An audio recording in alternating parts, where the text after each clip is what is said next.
guys, so I'd like to make this video really short. It is just going to be a few quick tips on how to complete the Adventure Rank Ascension. I'll be going over things such as ways to prepare for the Ascension, how to get your characters ready for them, and what to expect when you enter that domain. I don't want to make this a super long video, so let's get straight to the point and start with tip number 1. The first tip is to, of course, know your enemies that you'll be fighting once you enter the domain. Luckily, there are sources that show what enemies you're going to fight so you can be easily prepared. Here are some of the main ones and ones you should look out for. First is the hilichurl shooters. You're going to have to deal with pyro, electro, and cryo ones all throughout the entire domain. Also, you'll have to fight normal hilichurls, which is easy because you kind of do that on a day-to-day basis if you do the commissions. You're going to also have to fight a mitochurl and Fatui pyro agent. This one is a pretty difficult fight since it is going to be timed and there are going to be other hilichurls around you. There's also a Ruin Guard fight near the beginning of the Ascension, as well as a Hydro and Cryo Abyss Mage. Your final enemy is going to be the Electro Hypostasis.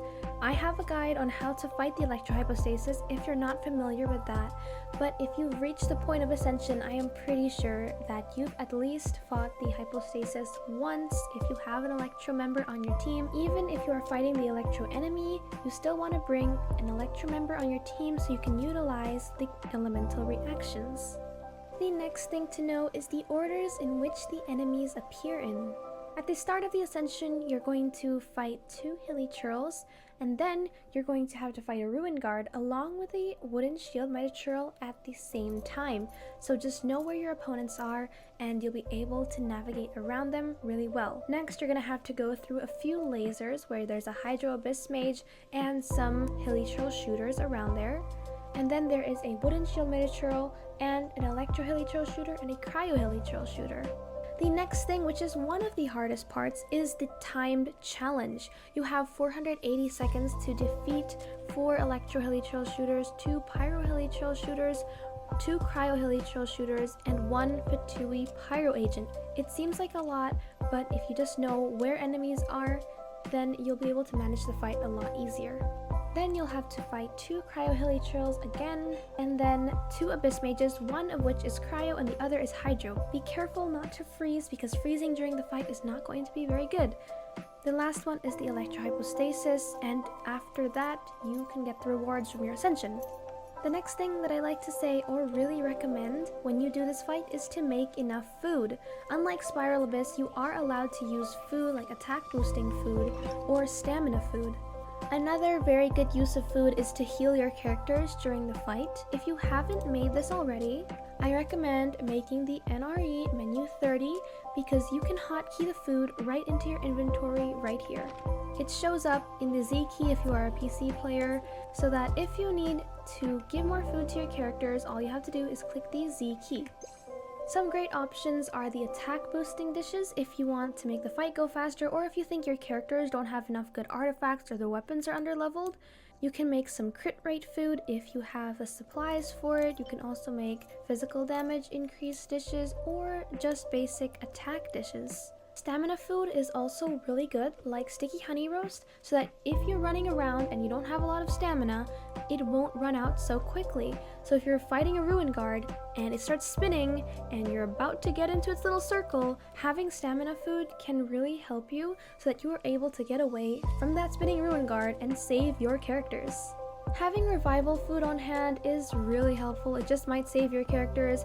Maybe your healer is down and you need to revive them so your other team members can get their healing in. Having revival food in your inventory will just save you during the fight. The next thing is team comps. Now, I don't know which characters you have, so I don't know which team comps are good for you because I also don't know which characters are built. But as making every single team, you always want to have your main DPS. For me, that would be Klee.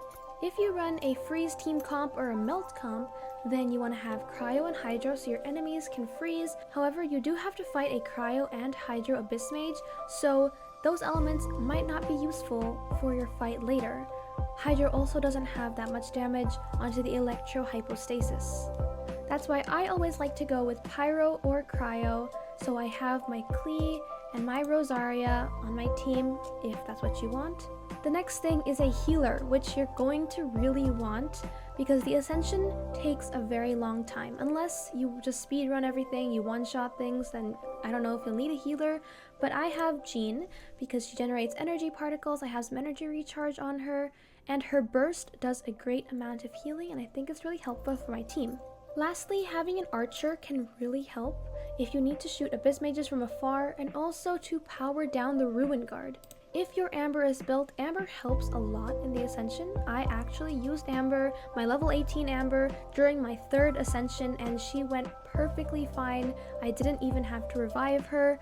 It was really easy with Amber because of her abilities to apply pyro and break down those cryo abyss mage shields, and also deal damage to the electro hypostasis.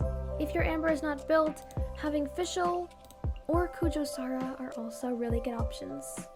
In summary, make sure you have a good main DPS, you utilize your reactions, you have a healer, and you have a bow character if it is possible. The next thing are your weapons.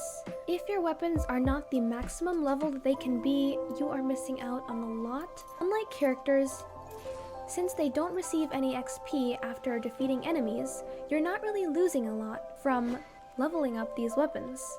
Albedo's weapon is level 90 because during the event it has this increased bonus of adding XP to the weapon, and I wanted to save on resources, so free-to-play players, if you have this weapon and you want to get it to 90, here's your chance.